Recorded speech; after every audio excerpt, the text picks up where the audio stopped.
welcome back to Georgina Life. Now, it would not be a Remembrance Day episode without our next guest. Please give a great Georgina Life welcome to past President Sid Giddings, Georgina Military Museum. Sid, it is so great to see you. It's always great to see you.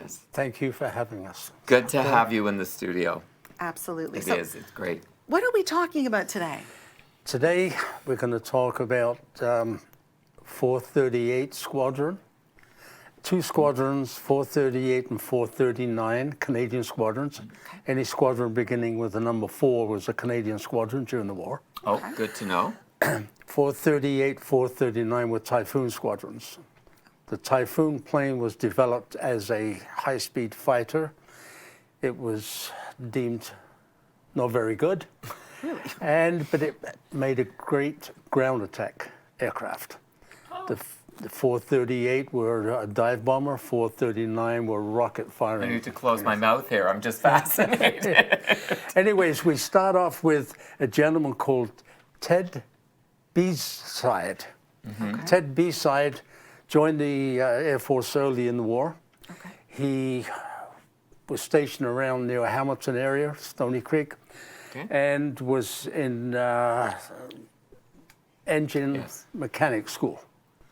And he loved what he did. Mm-hmm. Okay. Anyway, he passed and did all that good stuff. And he was shipped to the UK, to the north of England. Okay. I believe it was Scotland. Okay, we've got an image here. That's it. That's him there. Wow. Wow. And this is, he went all through the war and he came home. And this, what you see there, is the product of his 5 years in the Air Force. He lived in Toronto. His father picked him up at Union Station. He got in the car and he said, "Son, before you do anything, you're going to write your war's experiences down on paper." Oh my gosh. Wow. And that is it. That is the only copy. Really? And in there, if you go through it, there's added comments in pen over the typewritten sheets. And it's absolutely amazing reading it, right from his training right through to the action going on. And I read this, and it's one of those things you can't put down. Because it's not edited, it's his words exactly. Right. And we were saying at the top of the show when we were interviewing a veteran, it's those stories that they tell.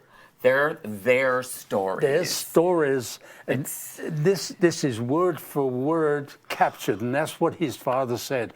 Capture it now while it's fresh, and that's it. Anyways, reading that book, I was just, you get these and you get that. Yes. Yeah. Yes. You know? Yeah, you can't describe it, but yes. Anyways, I have a very good friend who's a friend of the museum. He lives in Newmarket, and he said to me one day, one of my neighbors' dad was in the RCAF. He flew Typhoons in the war. So I said, oh, he said, I'll see what I can find out. Anyways, I gave my friend Paul this book here. Right. He read it. Right. And he said that was phenomenal.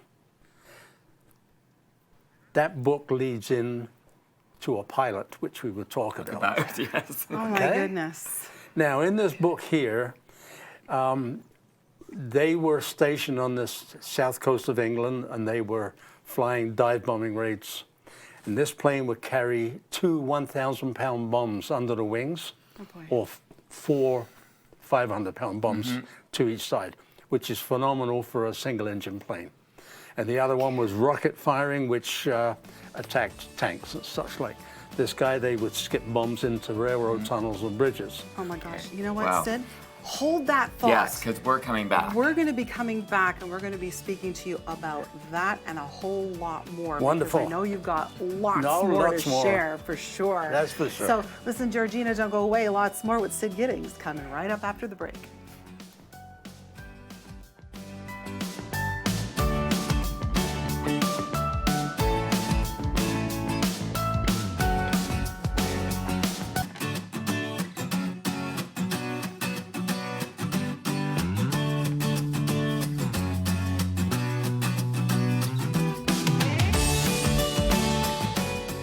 Welcome back, Georgina. And we are back with our storyteller, past president, Sid Giddings.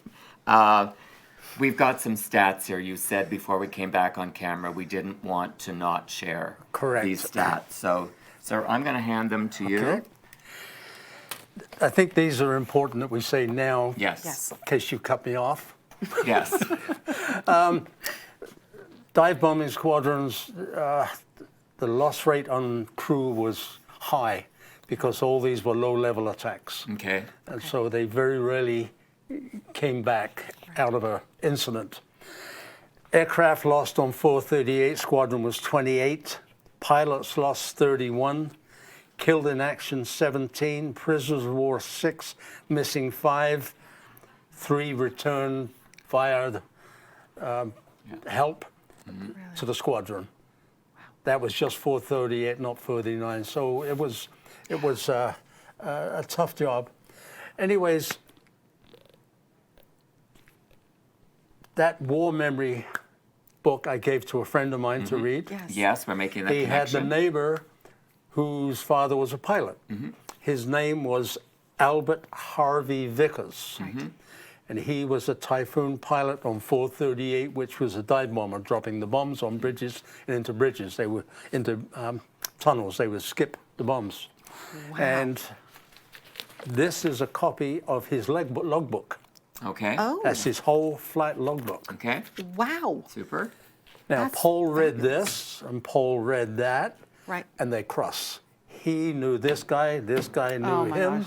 What are the odds? And this only joined together at the museum. We didn't know this when we got them. So, Small world. anyways, Albert Vickers, to me, he was a tremendously brave man. We have a picture We here. got some of- images. We have a picture here of him, probably when he first got his wings. Wow. Oh, I Oh, love that that. one. Which I one love is that. Okay, there he's the man in the center. In the center, okay. His son says you always know him as the shortest and the one with the scruffy hair. That is the actual plane that he was shot down in and became a prisoner of war. Oh, wow. my That is gosh. the actual aircraft. Okay. Wow. Okay, and they were a large aircraft, and the mechanic there described that aircraft. The engine in it was the size of 2 Spitfire engines. Wow. It was enormous. Wow. So it was a very large, powerful aircraft. And we've got this a more formal photograph here. So this is, you're saying, when he got his wings? That's probably Or when you he got his figure wings. that's When he probably the yes, timing. that's Yeah. because he's very young looking there. yes. He doesn't have the hazards of war on his face. No. Of course. He's yes. very young and not stressed. Yes. The other one Yeah. was obviously a squadron picture, the one you previously saw in Europe. Right. And there's another one with him. got- There's- Oh, yes. Yes. That one yeah, there. there's one Pull there. that up if we can. That's it. He is Okay. to the right. Okay. Again, that was probably taken in Europe. That was, we don't know the name of his friend, unfortunately. Now, on the bombing run, he was hit by flak, and he bailed out. Okay. He was so fortunate that he had just that little bit of extra height. Just before he hit the ground, the canopy opened. Okay. So he lived. That's where most of these guys, they couldn't get out because they were too low. Right. And Lady Luck was with him. His canopy opened and he come down safe. Right. And we have his prisoner of war papers there and his prisoner of war monk shot. Wow. That's him there. With the scruffy hair again. With the scruffy Scruffy hair. hair. That's it. That's amazing.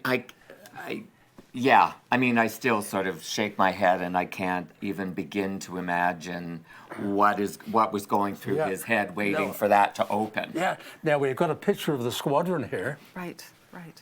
Wow. Now, if you see that, now you imagine that when I look at photographs in a museum, I look and I think how many of those people did not come back. That's right. And you look at that, how many of those people paid the ultimate sacrifice? That's right. Probably most of them. Yeah. I would think so. I mean, when you read the statistics, Yes. that speaks for But itself. most of them. Yes. So, yeah, I mean, here you've got 17 killed in action. I mean, 6, 23, 28. I mean, if you Yeah. look at that image, Yeah, 5 they're- missing, they were never found. They were never found. you're gone. Yeah. Just, And then in this mechanics book, when they were flying from Europe from south coast of England to Europe when the invasion, I think about 3 or 4 days after the invasion, Right. they opened up mud strips right off the coast. The ground crew were taken over by a ship and they got the airfield ready. The airplanes flew in and he stayed back to see them off and they followed behind by ship, okay, to get the squadron over. This gentleman's plane here, he always serviced S for sugar. And they tried not to get a relationship with their crew members. Right. But he was very fond of his pilot, and he always was tinkering with the engine because his thought was he's not coming down because of my engine. Right. Anyways, they were flying over the channel. They got to the French coast. An anti-aircraft shell hit S for sugar. That's that plane you see there. Okay. Went through the floor, right under the pilot, blew the pilot out of the plane, and he died. So 30 seconds, final thoughts, sir. Final thoughts. We are all thankful for these poor souls that gave their life for us to live the great life that we live. Thank you very much, Sid. Georgina, don't go anywhere. There is so much more on today's Georgina Life.